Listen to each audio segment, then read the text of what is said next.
दोस्तों आज हम लोग देखने जा रहे हैं HTML लिस्ट क्या होती है ना।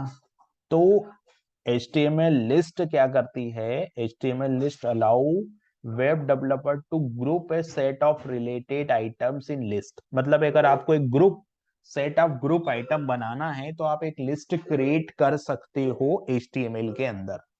ठीक है, ये तीन तरह की लिस्ट होती है। एक होती है अनऑर्डर्ड लिस्ट, एक होती है ऑर्डर्ड लिस्ट और एक होती है डिस्क्रिप्शन लिस्ट। इन तीनों के एग्जांपल हम लोग देखेंगे। फिलहाल ये जो लिस्ट होती है वो तीन टाइप की होती है ना। अब इसका एक एग्जांपल देखेंगे तो एग्जांपल क्रिएट करने के लिए हम लोग चलते हैं VS कोड की तरफ। तो मैं यहाँ VS कोड ओपन कर लेता हूँ। ये मैंने VS कोड ओपन किया और VS कोड में हम लोग एक एग्जांपल क्रिएट करेंगे। तो यहाँ पर मैं एक नई फाइल बना लेता हूँ।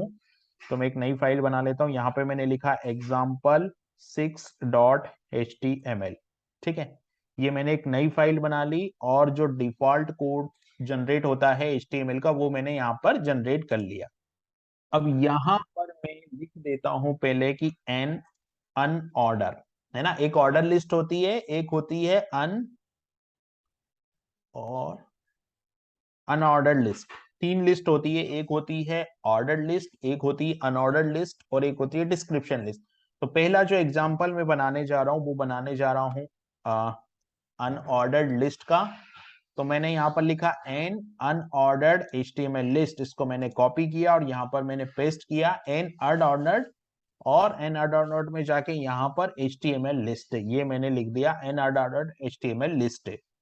N unordered HTML list. अब इसका सिंटेक्स जो होता है ना वो कैसा होता है ना। अनऑर्डर्ड का मतलब क्या होता है कि यहाँ पे बुलेट पॉइंट्स आएंगे। अभी पहले हम लोग इसका एक एग्जांपल क्रिएट करते हैं। तो मैंने किया UI और UI के अंदर हमको क्रिएट करना होता है LI। तो जैसे 3 LI अगर क्रिएट करना है तो मैं लिखूंगा LI×3। तो विजुअल स्टूडियो कोड 3 LI मुझे जनरेट करके दे देगा। ठीक है, अब इसमें पहले जैसे मैंने लिखा कॉफी, तो मैंने लिख दिया यहाँ पर कॉफी। कॉफी के बाद में जो दूसरा है वो मैंने लिख दिया टी, तो ये हो गया टी। और तीसरा मैंने यहाँ पर लिख दिया मिल्क, तो ये हो गया मिल्क। ठीक है, अब अगर मैं इसको रन करूंगा कोड को तो ये क्या होगा, कोड रन होगा। यहां मैं जाऊंगा और यहां पर मैं इसको रन करता हूं, ओपन विथ लाइव सर्वर करता हूं। तो आप देख रहे हैं कि ये रन हो गया। यहां पर आप देख रहे हैं जो बुलेट पॉइंट आ रहे हैं डॉट डॉट, ये होता है अनऑर्डर्ड लिस्ट में। इसको हम लोग चेंज भी कर सकते हैं CSS की हेल्प से। अगर मैं यहाँ पर CSS की हेल्प से ये जो लिस्ट स्टाइल को हम लोग चेंज कर सकते हैं, आइटम लिस्ट टाइप करके सर्कल या कुछ और भी हम लोग कर सकते हैं, लेकिन वो CSS से हम लोग करेंगे, इससे हम लोग नहीं करेंगे।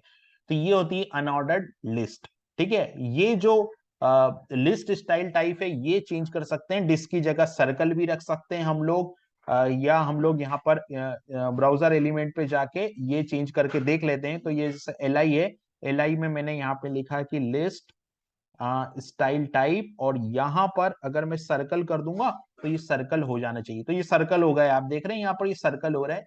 तो इसको हम लोग चेंज कर सकते हैं स्टाइल टाइप को। तो ये हो गई हमारी अनऑर्डर्ड लिस्ट। ठीक है, अब मैं क्या करता हूं, एक एग्जांपल और क्रिएट करता हूं। तो मैं एक एक न्यू फाइल और बना लेता हूं और इसको मैं लिख देता हूं example7.html। ये मैंने बना दी example7.html। और यहां पर मैंने लिखा HTML5। और यहां पर मुझे लिखना पड़ेगा, जैसे मैंने अनऑर्डर्ड लिस्ट लिया था यहाँ पे टाइटल, उसी तरीके से मेरे को यहाँ पे टाइटल लेना पड़ेगा ऑर्डर्ड लिस्ट। ठीक है, तो मैं अन को हटा के यहाँ पे ऑर्डर लिस्ट कर दूंगा। तो ये ऑर्डर लिस्ट हो गया। ठीक है, अब ऑर्डर लिस्ट में क्या होगा कि जिस तरीके से मैंने यहाँ पे लिया था UL, है ना। तो यहां मुझे UL लिया था मतलब अनऑर्डर्ड लिस्ट, तो मुझे लेना पड़ेगा यहाँ पर OL या OL। OL का मतलब होगा ऑर्डर्ड लिस्ट। ठीक है, OL का मतलब क्या होगा, यहाँ ऑर्डर लिस्ट होगा। और ऑर्डर लिस्ट में LI×3 करूंगा तो ये 3 LI बन जाएंगे। और यहाँ पे मुझे लिखना पड़ेगा कॉफी, तो ये मैंने लिखा कॉफी। फिर यहाँ मुझे लिखना पड़ेगा टी, तो ये मैंने टी लिखा। और यहाँ पर मुझे लिखना पड़ेगा मिल्क, तो मैं यहाँ पे लिख दूंगा मिल्क। सिंपल, ये हो गया। ये एग्जाम्पल हो गया मेरा ऑर्डर लिस्ट का। अब अगर मैं इसको रन करूंगा तो ये ओपन विथ लाइव सर्वर करूंगा तो यहाँ पर ये ऑर्डर लिस्ट आ जाएगा।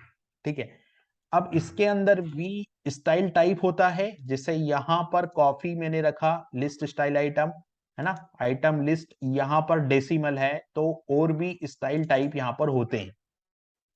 अगर मैं इसकी बात करूंगा तो यहाँ पर और भी स्टाइल टाइप होते हैं, वो भी हम लोग CSS की हेल्प से इसको चेंज कर सकते हैं। जैसे मैंने मान लो यहाँ LI को सेलेक्ट किया और इस LI पे जाके मैंने यहाँ पे लिखा कि लिस्ट स्टाइल टाइप, तो यहाँ पर आप देख रहे हो डेसिमल, डिस्क, और यहाँ नंबर भी स्क्वायर आ गया, यहाँ पर नंबर भी आ सकता है। तो ये भी हम लोग CSS से चेंज कर सकते हैं। ये हो गया लिस्ट स्टाइल टाइप, और यहां पर मान लीजिए मैंने लिख दिया नंबर,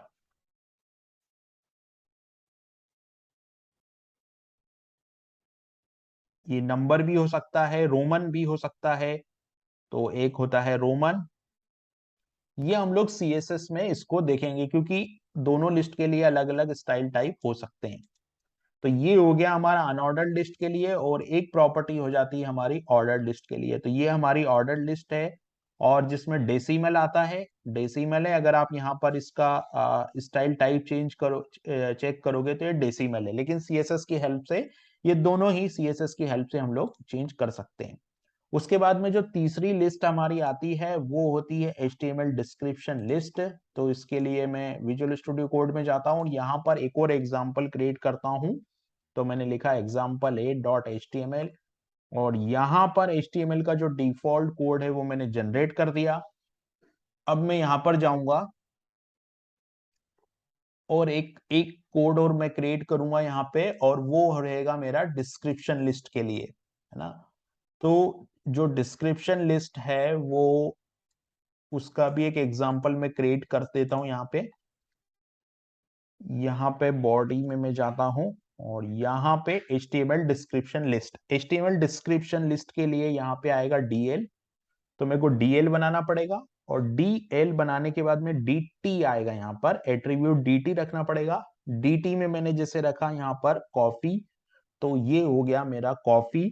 और कॉफी के बाद में मुझे DD मतलब डिस्क्रिप्शन, इसका जो डिस्क्रिप्शन है वो मैं यहाँ दे सकता हूँ। और डिस्क्रिप्शन में सम टेक्स्ट, यहाँ पे कुछ टेक्स्ट आ सकता है as a description, some text मैंने लिख दिया। उसके बाद में जो दूसरा मैंने लिखा वो फिर मैंने DT रखा, तो वो DT में क्या आएगा यहाँ पर DT, और DT में यहाँ पर आएगा मिल्क, तो DT में मिल्क आ गया, और मिल्क में जाके फिर मैंने यहाँ पे DT रखा, और DT में यहाँ पे मैंने रख दिया सम टेक्स्ट। ये हो गया। इस तरीके से ये पूरी लिस्ट बन गई। अब मैं इसको राइट क्लिक करके यहाँ पे ओपन विद लाइव सर्वर करता हूं, तो ये सम टेक्स्ट यहाँ पे डिस्क्रिप्शन के तौर पे आएगा। ये होता है हमारा जिसको हम लोग बोलते हैं डिस्क्रिप्शन लिस्ट। तो ये 3 प्रकार की लिस्ट होती है, और with the help of CSS हम लोग इसमें कस्टमाइज कर सकते हैं, कुछ स्टाइलिंग कर सकते हैं, और जो डिफॉल्ट इसका फॉर्मेट आ रहा है उसको भी हम लोग चेंज कर सकते हैं।